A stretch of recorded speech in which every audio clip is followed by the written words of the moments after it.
you can make a case that in Genesis 1, their Elohim is referring to at least two persons of the Godhead. When I bring in the New Testament, that Elohim there is Father and Son, and the Holy Spirit is the Holy Spirit of the Father and Son. Then that means the Spirit of God, Spirit of Elohim means the Spirit of the Father and Son, right? That's right. Go to Romans 8, verses 9 to. But you are not in the flesh, but in the Spirit. If indeed the Spirit of God dwells in you. Spirit of God, right? Yes. Okay, so whose Spirit is in you? The Spirit of God. Okay, now read. Now, if anyone does not have the Spirit of Christ. Whose Spirit? The Spirit of Christ. But I thought it's the Spirit of God. Okay. So you see why I said the Elohim there is Father and Son, right? Wow. Okay. Romans. And the Holy Spirit belongs to Elohim, God, and that God is Father and Son. So there, Father and Son are the one God, Elohim, to whom the Spirit belongs, and who altogether created. But now I'm going to give you more proof. You're going to now read 14 to 16. Same chapter, Romans 8, 14 to 16. For as many as are led by the Spirit of God, these are sons of God.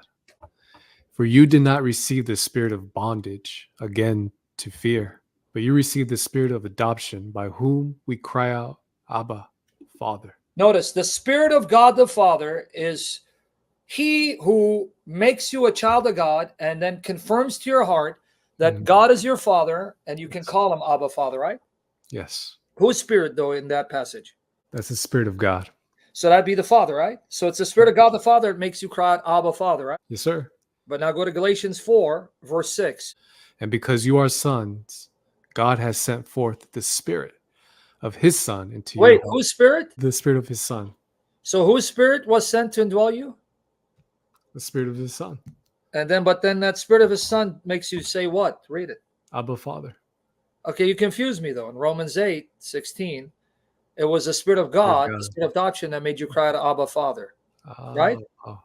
Okay, that's right. Did you catch that? Romans 8, 14, 16, that's supposed to make the connection. Yeah. It's the Spirit of God the Father, the Spirit of adoption that made you cry out, Abba, Father, right? Yes, sir. Very nice. But in Galatians 4, 6, it's the Spirit of His Son, the Spirit of Jesus Christ that makes you cry out, Abba, Father. Oh, this is good. But now, more proof, the Holy Spirit belongs to Father and Son. So in Genesis 1, 2, when it says the Spirit of God, that's the Spirit of God the Father and the Son. Go to Philippians chapter 1, verse 19. For I know that this will turn out for my deliverance through your prayer and the supply of the Spirit of Jesus Christ. Wait, the Spirit of who? The Jesus Christ. And it's a reference to the Holy Spirit that Jesus sends. But wait, I thought the Spirit is the Spirit of Elohim, God, the Spirit of Yahweh, Jehovah, the Spirit of the Father. Yeah. But He's also the Spirit of Jesus Christ, because the Father isn't the only one who's God. He's not the only one who's Jehovah or Yahweh. And if the Spirit belongs to the Father and Son, now when I go to Genesis, this was the Spirit of God, then who is that God? Is the Son and the Father's.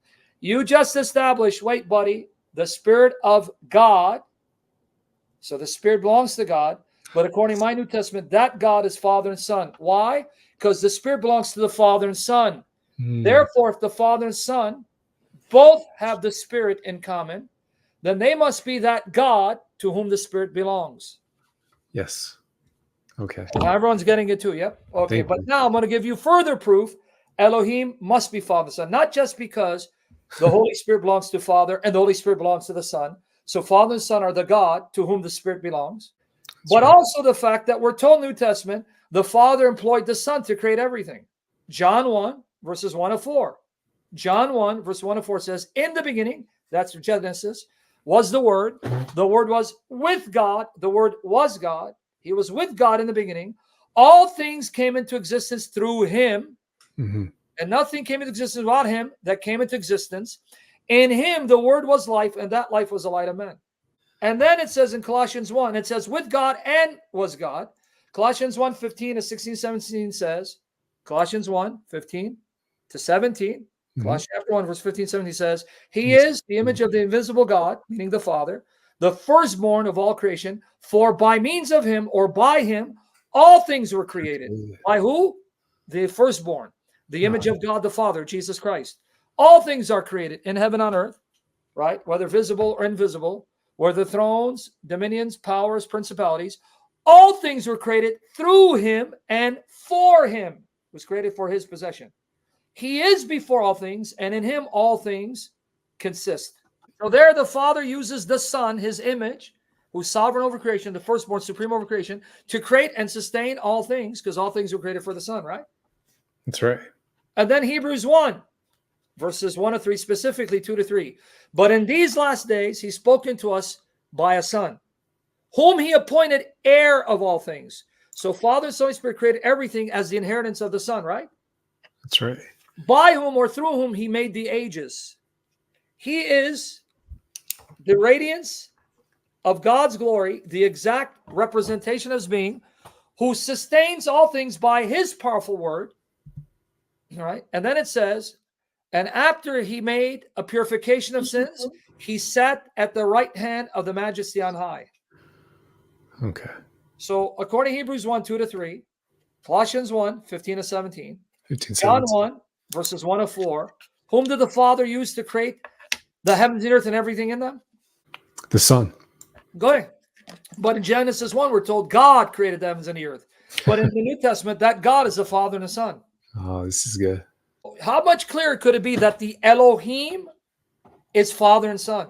Oh, Elohim is not the Father in Genesis. It's Father and Son together, who along with their Holy Spirit created all things.